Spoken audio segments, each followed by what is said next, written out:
السلام عليكم صاحب بيال سولو هذا مال والبادونية دعالة كجوكتان كدي مركي أول ما هذا دجالك أحزاب إلهي أوجبيه نمكن مقالة المدينة كسر دولي أحزاب صلى الله عليه وسلم وهو آذي جورجيس أيو آذي وقبيستي هم كي دجال كان واقف كده سيدنا جبريل أيها يمدي وكيري يا رسول الله أوضعت السيفك رسولك الله مسافت هذه يهوب كدجالك أيادك رسولك وحكي جوابي صلى الله عليه وسلم ها هبكي واندي جبريل أيها يري فما وضعت الملائكة أسلحتها ملائكة هبكي دي ولي ما يسندقين إلهي وحكم أمريا إن آدو رير بني قريضة أياد آدي سهل كاس أياد دجال وقاضية ساس أيانا الله أمريا أنا وان سي آديا فمزلزل الأرض بهم وانسي رعب قلنية وانسي أرجع قلنية رسولك صلى الله عليه وسلم وحسوقاتي هبكي سي أيو سيدا حسوقاتي كدمنا بلال أيو يري وحكو يري ونواق صحابة المسلمين تا وحنا كتير هذا من كان يؤمن بالله واليوم الآخر فلا يصلين العصر إلا في بني قريظة قفك الله يا آخر رمي وأين وصل صلاة عصر كده كنن إلا قوليها بني قريظة للجاري بلال أيا صوب حسدا أيو مسلمين تقولنا واقعي مسلمين كدمنا هبك أيا لبوب أو دجال أيا وحل وجري أو يقط قديت يا رفات أيا وجري ودجالك حساب أيا حل يا ما أنت مسلمين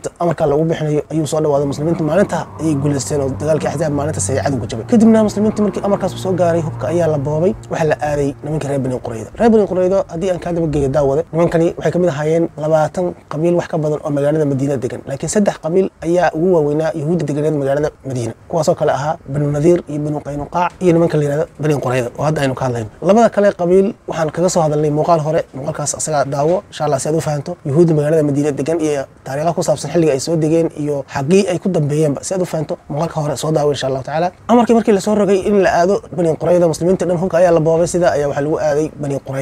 Qurayza waxay degan yihiin gees kamida geesaha magaalada Madiina oo dhinac ay degan yihiin Bani Qurayza marka dhibaatadeedu waxay ahayd waxay ka baxeen ballankii ayaga iyo muslimiinta u dhaxeeyay oo waxay jabiyeen ballantii ama warqadii la qoray ee muslimiintu ay qoreen nabiga sallallahu alayhi wasallam markii magaalada Madiina uu qoray oo ahayd in magaalada la wada difaaco cadawga magaalada ka baxsan dadka magaalada Madiina dhan oo cadow u yahay nan la wada difaaco oo waxa waaye cadawgaas hal meel looga soo jeesto ayagu ballanku way ka baxeen oo waxay la soo safteen ahzaabtii ama dagaalkii ahzaabta oo Abu Sufyaan hogaaminayay duulaankii magaalada Makka kaga yimid magaalada Madiina iyo nimanka kufaar Quraysh ayay la safteen oo muslimiinta inay dhabar jabiyaan oo gadaal ay ka soo galaan ay rabeen laakiin Ilaahay ayaa sharqoolkoodii fashiliyay marka sidaas ay ballankii ku buriyeen oo ballantii muslimiinta ayaga u dhaxaysay sidaas ay meesha kaga saareen rasuulka sallallahu alayhi wasallam ciidankii magaalada Madiina ayuu horkacay waa la dhaqaaqay Jibriil markii nabiga inta afarinta gaarsiiyay toos wuxuu u aaday Bani Qurayza markuu dhaxda sii marayay ayuu niman reer Bani Najjar oo muslimiina ayuu sii maray wuxuu ku yiri rasuulku soo socdaa Bani Qurayza inaad diyaar garowdaan oo Bani Qurayza la aado ayuu faraya sida ayuu sheegay kadibna wuu sii dhaafay oo wuxuu aaday Bani Qurayza ayuu aaday Jibriil wuxuu isku soo sawiri jiray saxaabi la yiraahdo Dixyat al-Kalbi ayuu isku soo sawiri jiray isku akaysiin jiray marka qoladan soo maray soo faraskiisa wata oo Dixya u ag kadibna Dixya ay u maleeyaan oo fariintii nabiga u kaalay sidaas ay ayana ku diyaar garoobeen muslimiintu waxay ka baxeen magaalada Madiina ay ka baxeen waxna la aaday dhinaca ay Madiina ka deganaayeen nimankii reer Bani Qurayza sidaas ayaa lagu baxay muslimiintu markay saa u socdeen baa qoladii reer Bani Najjar oo diyaar garooysan oo fardooda fuulo oo diyaara ay muslimiinta iyo nabigu ay ku gaareen dadna rasuulku la yaabay oo warkan yaa u keenay nimanka ayaga cid idin ka soo horeysay ma aysan jirin marka waa weydiiyay wuxuu yiri macid baa soo martay oo idin sheegtay in dagaal la aadayo oo diyaar garoobay kadib waxaan saxaabigii Dixyat al-Kalbi ahaa oo faraskiisa saaran oo ordaya noo yimid oo fariintana soo gaarsiiyay saas ayaana ku diyaar garoobay kadib rasuulku wuxuu ku yiri ninkaas Dixya ma ahayn wuxuu ahaa Jibriil oo fariintii idin soo gaarsiiyay sidaasna ku sii aaday Bani Qurayza niman dhalinyaro oo Cali ay ku jiraan iyo Abu Qataada oo calanka muslimiinta ahzaab siday ayaa sii gudbay oo nabiga kaga hormaray nimankii Bani Qurayza deedna waxay u tageen nimankii reer Bani Qurayza oo qalcadoodii albaabka soo xirtay difaac galay guryahoodii isku soo xiray maadaama qalcado waaweyn lahaayeen oo hal albaab laga galo inta kale gudaha waxay ugu jiraan sida ayayni albaabka soo xirteen kadibna nimankii reer Bani Qurayza waxay bilaabeen inay rasuulka caayaan ay muslimiinta u gafaan rasuulka ku dhacaan ayay bilaabeen muslimiintii agta joogtay Cali iyo ragii la socday ayaa aad arrinta u dhibsaday deedna rasuulka soo socday ayuu Cali meel fog ka arkay kadibna Abu Qataada ayuu ku yiri halkiina jooga calankana sii haya rasuulka ayaan ka hortagayaan nimanka ayaga caydooda inuu waxa waaye inuu maqlama doonayo rasuulku sida ayuu Cali ku soo laabtay wuxuu u yimiday rasuulka sallallahu alayhi wasallam wuxuu rasuulka Allah qoladan waa qolay xun oo aflagaada badan ha u dhawaanin kadibna rasuulku wuxuu yiri maxaa dhacay Cali ma ayagoo caynay ayaad maqashay ha ayuu ku yiri kadibna wuxuu yiri hadii aan u tago anigu cayda way joojinayaan oo hortiid waxba kama dhahayaan sida ayuu rasuulku sallallahu alayhi wasallam ku soo aaday nimankii reer Bani Qurayza uu yimid kadibna wuxuu ku yiri yaa ikhwaan al-qirada daayirada walaaladoodu maxaad caynaysaan oo adii aflagaadaynaysan deedna wuxuu yiri rasuulka Allah anagu waxa ma ana sameeyay ma kunta jahulan nin jaahil laga yahay matid adigu Abul Qaasim anagu waxa ma ana sameeyn way dhaarteen waxa waaye inaysan waxba wax la sheegay aanay sameeynin kaanay waxba sameeynin oo kaleeto ay bacayaan dabcan Xamza Cabdi Barre oo ah ra'iisul wasaaraha Soomaaliya markuu dhahayay ikhwaan al-qiradati wal khanaazir uu saxan yahay dad badan baa arkayo durayo dhahayo maxaa loo dhahayaa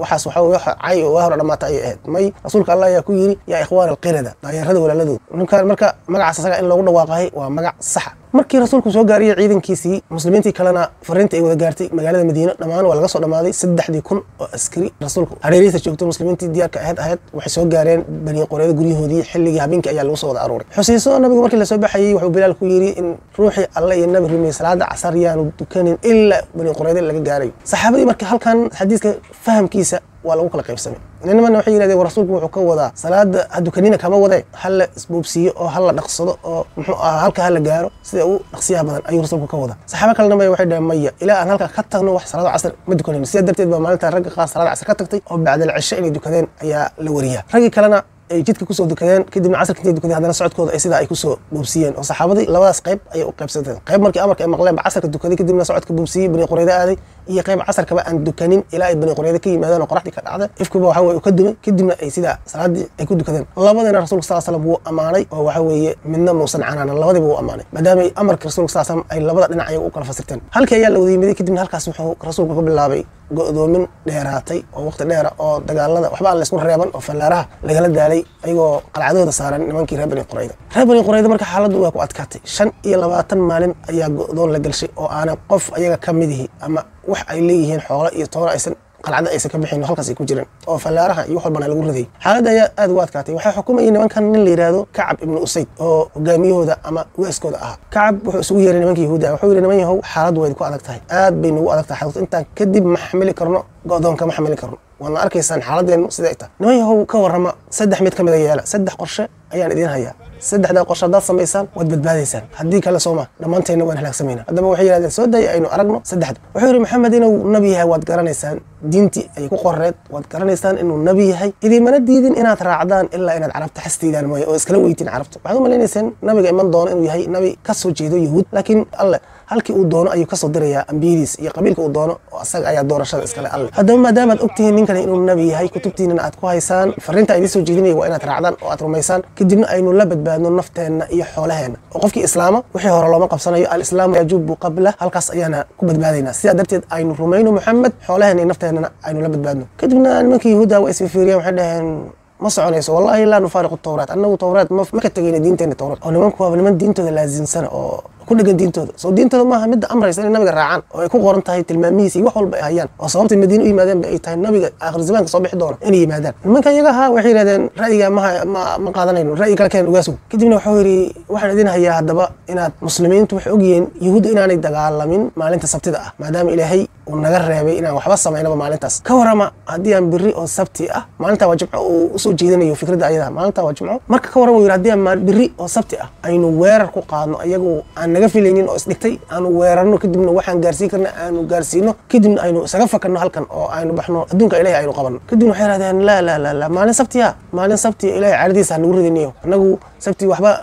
waana la ka reebay inaan sabti waxyaaba sameeyno si adarteed maadaama ay sabti tahay ورني سبتي هنجا فسهادين سبتي جينا نجو وحنا قبلنا سبت كدي بحور هي واديدين هي ودادي هل رأي بعيد الصهر كاسو إن عرورتين يدمركين لميسان كدينا دجال محمد وبحدان الله دجالنتان كدينا أسمر ريقنو أنا وحبا واحد مركينا كجتجينا هاي أنا جري كدي بحور أوكي هذا ساس أنا سمينه هذه كم سوق هذا نقول سنة محمد أكقول سنة هذا نقول سنة مركا يا نقول سنة محنا صهر ده عرورتين يدلني وحول دمركيني ما دلني أنا أيام الإسباب إنه يمع جوش محيط ليس مركز كدينا بحور خلاص waxaa doontaan sameeya saddexdaas ra'yi baa idin hay ku badbaadi lahayn kuwa kamida hatta diideen Soomaa khalaas reer Bani Quraydo wadanka idin taala kadibna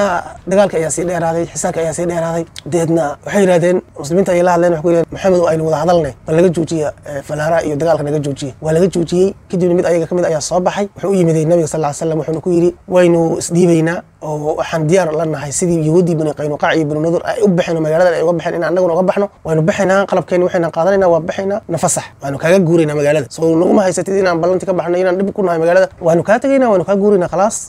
nafasax rasuulku wuxuu yiri la maya muslimka laba mar hal god laga qaniino idinka yiri marka hore ay idin ahayd maadaama ballanti ka baxdeed muslimiinta inaad halaagtaan aad ku dhawaateen hal arin ayaad ku badbaadaysan taasoo ah inaad isdhiibtaan amarkayga anigana aad ku go'daan wax alla waxaan idinku xukumayo inaad ku go'daan rasuulka ayaa wuxuu yiri waa inaad ku go'daan ilaa aad aniga amarkayga ku degtaan go'doominta iyo dagaalku iyo xisaarku ay ka joogsamay way ku soconaysaa ilaa aad isdhiibtaan aniga amarkayga aad ku qanacdaan markay arkeen xaaladdu in adag tahay waxay isaga laabteen qalcadooda ay isaga laabteen kadibna midka iyaga kamid ayaa yiri xal kale ayaan hayaa oo aan isleenahay talo ama ku badbaadaan haye muxuu yahay baa wuxuu yiri waxaan dalbaynaa in nin reer bani aws ah aws nimanka la yiraahdo maadaama aanu xilfi ahayn Saambuursi magaalada Madiina markii deganaayeen muuqaalka hore aanu kaga hadalnay oo Bani Qaynuqaac iyo Bani Nadir aanu kaga hadlaynay magaalada Madiina markii la deganaa dadka Carabta iyo Yuhuudda degan qolo ay ku xilfi ahayd oo maadaama dagaal hore oo jaahiliya ay dhacayeen qolo ay xigtay oo dagaalka la galeysay oo u gargaareysay marka maadaama aws aan isku xilfi ahaan jirnay nin aws aan dalbaynaa waanu la tashanaynaa hana loo soo diray marka waxay dalbeen saxaabi la yiraahdo Abu Lubaaba ay dalbeen Abu Lubaaba ay yiraahdeen ninkaas isaga ayaan u baahanaa Abu Lubaaba ayaa loo diray Abu Lubaaba marka intuusan u imaanin bay waxay sameeyeen nimankani waa niman aad u dhagar badan saxaabigii ayaa waxay u diyaareen caruurtoodii oo xaalad xun ku sugan oo baahidu dishay oo oynayo oo ilintu ka qabanaysa ay jidka u safeen saxaabi markuu ridda ka soo galay maadaama ay dagaalo horena way isla galeen oo saaxiibo ayaan garabka saaran jireen markay dagaalamayaan oo xilliga jaahiliga saxaabiga markuu baabka soo uga soo galaba caruurtii oo wada ooyaysa ayaa laga horgeeyay oo ilintu ka wada qabanaysa baahidu hayso oo cabaaday saxaabiga markuu yara waxba galay qalbigiisa jilaac yara ayaa galay kadibna asoo saa u qiireysan bay waxay yiraahdeen ka waran hadaan xukunka Maxamed aan ku degno oo isdhiibno oo xukunkiisa aan ku qanacno maxaad u arkaysaa inuu nagu sameeynayo masan wala talinaysa ay ku yiraahdeen kadibna Abu Lubaaba gacanta ayuu saa ku yiri yani waa gowracaya dhamaantiin waxba idinka reebay maayo saas ayuu u ishaaray kadibna ayagoo doonayeen inuu hadalka sii wado Abu Lubaaba ayuu saxaabi Abu Lubaaba ahay naftiisa markaas soo laabatay oo qiiradii uu ka baxay wuxuu ogaaday inuu ku dhacay arrin gaf weyn ah khalad weyn ah khiyaano weyn oo khiyaano qarana inuu ku dhacay muslimiinta iyo Ilaahay iyo rasuulkiisa inuu khiyaanay ayuu ogaaday waaga ayaa ku bariyay saxaabigii kadibna hadal ma soo celin qalcadii ayuu wax kaga baxay si halaaleela kadibna wuxuu qabtay magaaladii Madiina masjidkii rasuulka ayuu isku xiray wuxuuna nadar ku galay inaanu tiirkaas uu masaajidka kaga xiran yahay aan cidina ka fureynin Ilaahay ka tooba aqbalo oo Ilaahay quraanka soo dejiyo toobadiisa waxa laga hadlaa arrinta ayada markay dhacday nimankii xisaarka ayaa ku sii socday markii xaaladda ay arkeen inaanay xaaladdu adag tahay ay isdhiibeen waxay khalaas intaan wixii ka dambeeya waan isdhiibnay Maxamedow wax allay waxa doonto nagu sameey waa isdhiibnay kadibna rasuulka sallallahu alayhi wasallam wuxuu amray in raggoodiina la si garbaduuba loo xiro dumarka caruurtana gooni loo bixiyo garbaduub ayaa loo xiray nimankii raggoodii dagaalyahanada ay dhan waxa loo xiray garbaduub dumarkii caruurtana gooni ayaa loo bixiyay intaas markay dhacday nimankii reer Aws oo maadaama ay xilfi hore ahaayeen nimankan isku gaashaan boorsi isxigeen xogaa yara way u naxeen waxay yiraahdeen nimankan ama rasuulka uga shafaaca qaadaan rasuulka ay u yimaadeen ayagoo socdo iyo rasuulka Allah nimankan waxay ahayn xilfi baan ahayn niman noo gargaar ay ahaan xilliga jaahiliga niman noo fiican bay ahaan malada xaaladdu way adag tahay rasuulka Allah waxaan ka dalbaynaa inaad u yara dhimrisan nimankan kadibna rasuulka sallallahu alayhi wasallam saxaabadiisa waa u jeclaa wuxuu yiri ka warama haddii ree Bani Qurayda maadaama xilfi ahaadeen aan xukunkooda adinka adin dhiib oo nin adinka idin kamidi oo nimankan xukuma ka waram soo kuma qarxaysan waxay dhaheen rasuulka Allah waa ku qancayna hadiiba nin reeb Awsi oo Bani Qurayda arintoodii masiirkooda u go'aaminaya halkay ku dambeyn lahaayeen diyaar baan ahayn kadibna rasuulka sallallahu alayhi wasallam wuxuu yiri arinta ayada waxaan u daynaynaa ugaaskiina hadaatiin reer Aws Sa'ad ibn Mu'aad ma garanaysaa Sa'ad ibn Mu'aad waa saxaabi jaliila saxaabi aad u weyn oo qiimihiisu sareeyo waa saxaabiga markuu geeriyooday carshiga Ilaahay oo galgishay oo Jibriil uu soo digo yiri waa ayo qofka maanta idinka baxay qof weyn baa idinka baxay oo samadii dhan baa la furay ayadoo la soo dhaweynayo oo la soo halkaas laga sugay marka saxaabiga 7,000 oo malag ayaa janaasadiisa ka qayb gashay saxaabiga qiimaha leh ayuu ahaa Sa'ad ibn Mu'aad kadib rasuulku wuxuu yiri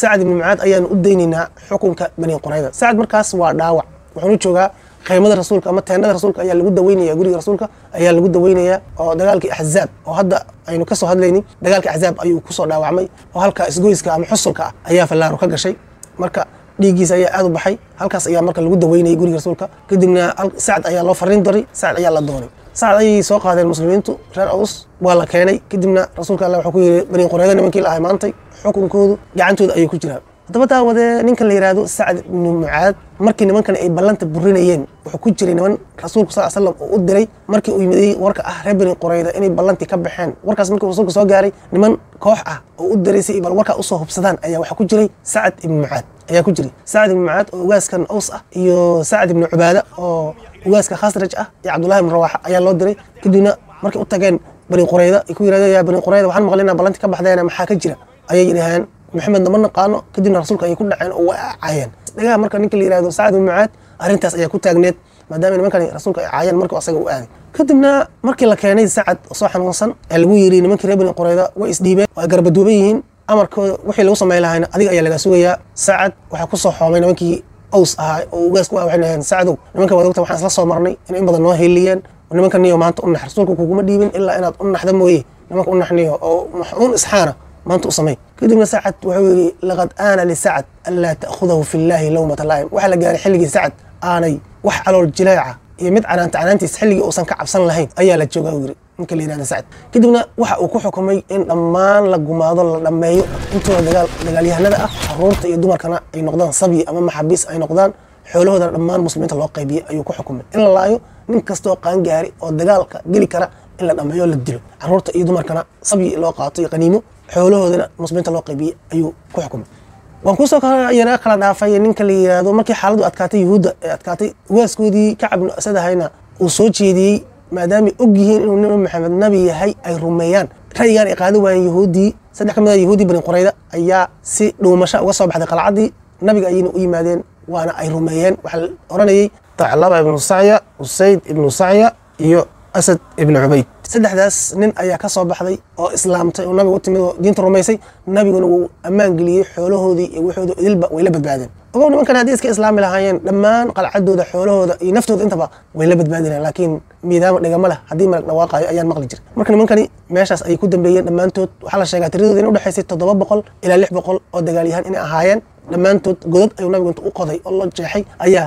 koox ayagoo ah ayaa godadka inta la geeyay luqunta laga wada jariyay madaxooda markuu duulana godka ayaa hore loo sii raacinayay sidaas ayaa ilaahay uu ku halaagay ay ku dhamaadeen nimankii reer Bani Qurayda waxayna ahaayeen qabiilka ugu dambeeyay ee kamida saddexdii qabiil ee waaweynaa ee deganaa magaalada Madiino sida ayayna ku dhamaadeen oo muslimiintu ay ku halaageen sidaas ayaana looga nastay dhibaatadii ay magaalada Madiino ku hayeen Yuhuudii oo idil wixii ka dambeeyay muslimiintu ay raaxaysteen oo ay ka nasteen dhibaatadii magaalada Madiino ay ku hayeen nimanka Yuhuudda dabada haddii aad halkan soo gaartay aad baad u mahadsantahay daawashada muuqaalka daawatay journalku waa cusub yahay subscribe like share ku qabo aad baad u mahadsantahay la soco muuqaalka xiga